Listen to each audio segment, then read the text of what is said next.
Fady miarabanao amin'ity alarobia fahinambin'ny folo volana avrila ity. Ny rapsody famarinana an'io dia mitondra lohahevitra hoe fampitaovana ny olona masina. Ny teny fanokafana dia nalaina tao amin'ny Efesianina 4:2-10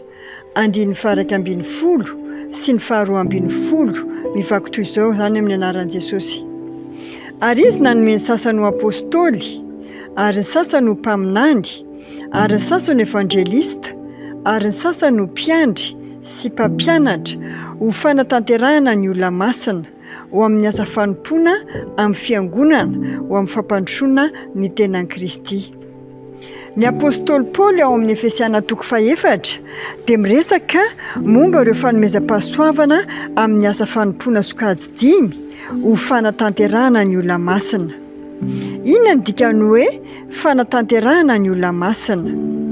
Tsara ny manamarika, fa tsy midika izany hoe manao ny olona masina ho tsara kokoa na ho tonga lafatra kokoa.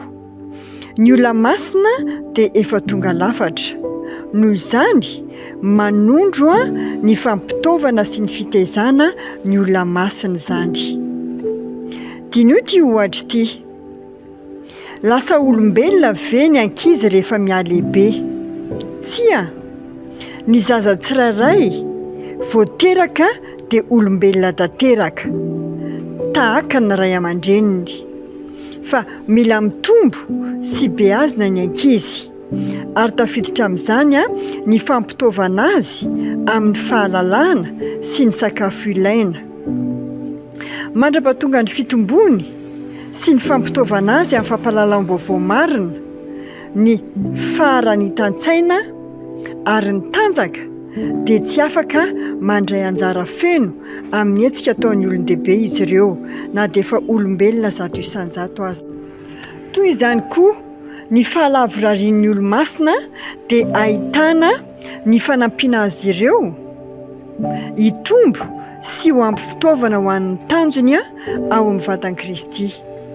Misy ny fironana ho an'ny kristianina sasany amin'ny fomba fiaina mahazatra, fa tsy miaina amin'ny fiainana ambony ao amin'ny Kristy. Noho izany mila ampianarina sy ampatsiahivina izy ireo hoe izy eo amin'ny Kristy ary ny fomba tokony iainany. Izany ny fototry ny sokajy 5. Izany no mahatonga ny mpitory ny filazantsara tokony hatakatra tsara ny asa ataontsika eo amin'ny filazantsara. Isika ny voalohany indrindra antsoina olo-masina. Ny olo-masin'Andriamanitra anisan'ny tenan'i Kristy.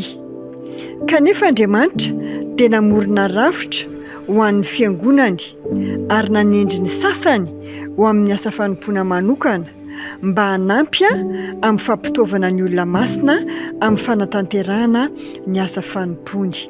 Aleloia! Manasanao amin'izao fotoana izao amerina ity vavaka izay ho tononoko manaraka ity ataovy amin'ny fonao rehetra. Ray malalo, mivavaka mba ho fenoana fahalalana tsara ary hatanteraka ny asa fanompony sy ny andraikiny ny kristianina rehetra, naiza naiza amin'ny mahatenan'i Kristy azy. Atanjahana amin'ny finoana sy ampiherezin'ny fanahy sy ny teny izy ireo mba hijoro tsara amin'ny fandresen-dahatra ny momba ny Kristy amin'ny anaran'i Jesosy. Amen. Dia mirary tontolo andro mahafinaritra ho anao tompoko tahina manokana ianao amin'ity androany ity amin'ny anaran'i Jesosy.